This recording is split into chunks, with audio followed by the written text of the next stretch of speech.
times a year for university degree courses as opposed to 2 times a year for the universities themselves. And our first intake that we will be enrolling the first Mongolian students on would be for April. So we fully expect somewhere between 15 and 20 Mongolian students at Blakewell College in London around about the 1st of April, and that's not an April Fool joke either. So, and in order to encourage our Mongolian efforts, we offer a scholarship of £500 on the student fees for the first 15 Mongolian students that we enroll over here. Одоо хондоо авж байгаа эсэлт маань 4 сарын одоо сургуулийн хэлж байгаа эсэлт маань байна. Одоо 4-р сарын April хэсэг үг. Угаасаа эсэлтэнд ихэлсэн байна, шалгалт өгч байна. Одоо бас маргааш 6 цагаас Кемпинский зоч бодвол одоо бас лекс уншаад өөрөө бас шалгалт өгнө. Энэ захирал маргааш 6 цагт Кемпинский зоч бодвол дээр лекс уншина. Одоо оюутны хэсэг ихтэй хамт бас ирж болно.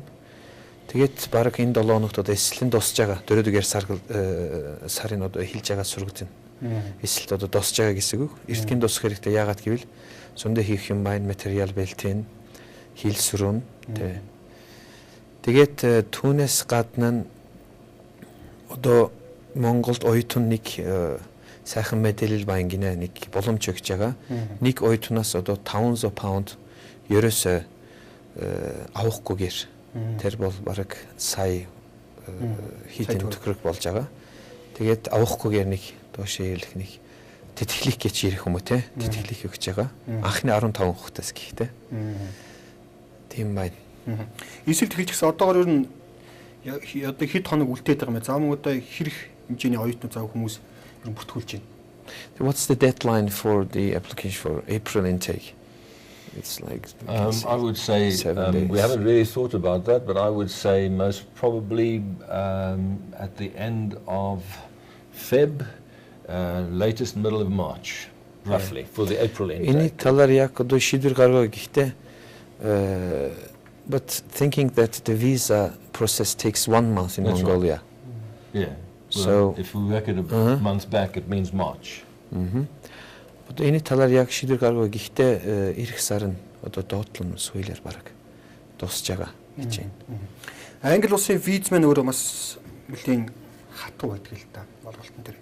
Энэ тал дээр одоо чинь шалгарсан хүмүүсд явъя гэхэд одоо визний асуудал нь хэр хүндрэлтэй байх вэ? Одоо мэдээч би англи хэлний сайтын яам нь одоо he's asking about the visa difficulties that the Mongolian students have been facing, and I'd like to give several some information. Well, as an additional to your ideas. The student visa regime has changed in the UK since March last year, the end of March. Өнгөрсөн жил одоо 3 сараас хойш энэ визэн асуулт өөрчилсөн байна. And as a result of the changes, it has now become much more possible for students to actually come and study in the UK. Тэгээд энэ өөрчилсөн дараа одоо боломж арай өндөр болсон. Амархан болсон ерөнд. There is, however, one very important requirement, and that is that the private college, whoever it is, if it's not our college and it's another college, should be registered with the UK government. Гэхдээ нэг талаас бол одоо хатуу одоо юмнууд бас байна. Тэр юм бол яг оюутныг одоо авж байгаа сургууль нэг лисанстай байх ёстой болсон байна. Энийг бол одоо оюутны одоо гадаадын яамн ангилд шалгах байгаа сургуулиудыг банк шалгалдаг. Их энэ одоо бараг 2000 одоо сургууль хаасан байна гэж би хэлэх чадна өнгөрсөн жил. Тэгээд лисанс өгдөг. Тэгээд сургууль одоо оюутны авах хэрэгтэй болж байгаа. And for colleges that are now registered with the UK government, they actually now have the right to issue visa letters as of the end of February this year, which will still be approved by the UK government, but they will respond when the college says, we accept the student, they will issue a visa letter.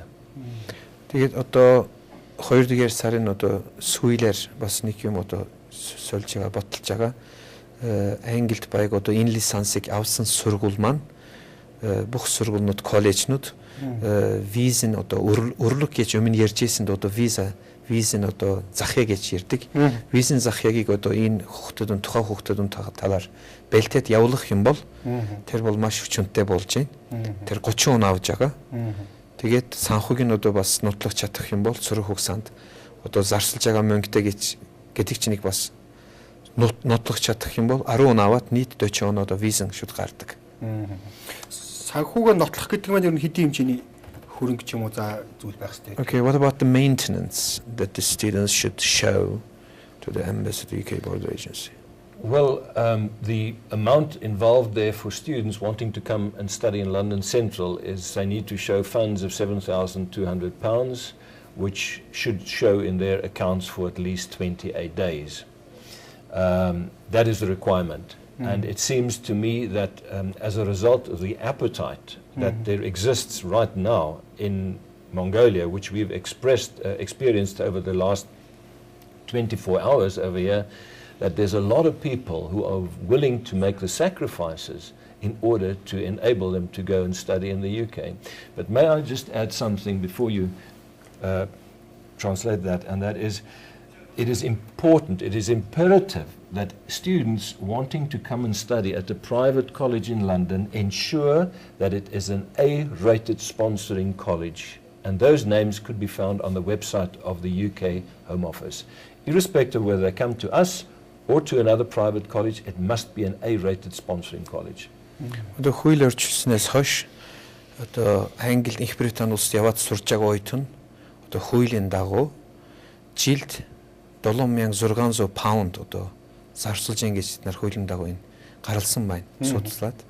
Тэгээд явж байгаа үед нь энийг өсөлөх ёстой хамгийн гол энийг төлөх энэ мөнгийг зарцуулах чадан гэдэг чинь нотлох хэрэгтэй. 7600 паунд энэ бол сард 800 паунд болж байна. Идэх баяр нэмэг энийг зүгээр явуулах биш. Энэ одоо им төвшөнтэй санхүү им төвшөнтэй гэдэг чинь нотлох хэрэгтэй. Мэдээч яаж нотлох ойлгомжтой банкны бодлогогаар банкны дэвтэрт узалдаг. Тэгээд энэ мөнгийг данс нь 28 өдөр одоо байршилсныг бас нотлох хэрэгтэй. Энэ 27 26 байвал виз гардаггүй. Тийм бас хууль байна. Тэгээд энийг манай монголчууд маань мэдэх хэрэгтэй байна.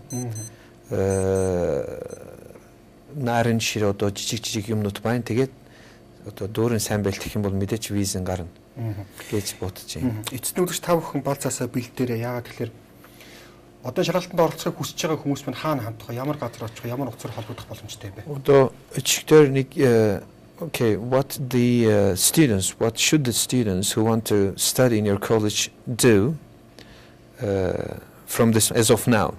I'm going to say invite to they can do one of two things. They can go onto our website, which is up and running, has been for quite some time, which is www.blakewallcollege.co.uk, one word, Blakewall College. Or even better, they can get in touch with Bekir, who is our national representative for the college, and who I think, as a result of his educational background, is very, very suitably qualified to give them the best advice. Maybe I could just mention that we interviewed this afternoon approximately 15, 16 people, and it became very apparent that the advice that he was giving was good advice. We didn't just accept the people. We gave them good advice. Одоо хоёр одоо талаар одоо хандж болон нэг нь Blakewall College-ийн вебсайтаар болон хоёр дэгээр нь бид нар Монгол төлөөлөгч нь одоо Bekir багшаас намайг ирж байгаа. Bekir багштай холбогдох болно. Холбоор хувцас 77 24 44 44 77 24 44 44 77 24 44 44 хаяг нь одоо Арснаттай гүрээс ойрхон байна. Хөдөлгөөлөрийн дэд сургуулийн дотор баярын хажууд United Төв 5 давхарт. Худалдаа үйлдвэрлэлийн дэд сургуулийн дотор баярын хажууд United Төв 5 давхарт. Хил сөрөх боловсролын байгууллага. Хандаж болно. Тэгээд бас нэг юм одоо хэлсэн. Бид нар өнөөдөр 5-6 оюутантай ярилцаг өгсөн. Bekir багш миний хажууд байсан Bekir багш бас зөвлөгөө өгсөн. Тэгээд бид нарт маш таалагдсан яг Bekir багш нь өгж байгаа зөвлөгөө бид нарын профайл таарж байна. Дөөрөө итгэлтэй байна гэж ярьж байгаа. За тэгэхээр бидний ярилцаг дууссан манай үзэгчтэй. Студид манай Их Британи улсын Greenwich их сургуулийн салбарын Blakewall College-ийн гүйцэтгэх захирал Brink Gardner оролцоод бидний урилга хүлээн авч унтээ мэдээлэл өгсөнд баярлалаа. Та нарт баярлалаа тийм боломжийг өгсөнд. Thank you. Thank you very much. Үргэлжлээ хөтөлбөр бараа хэд орон дараа үргэлжилтэй.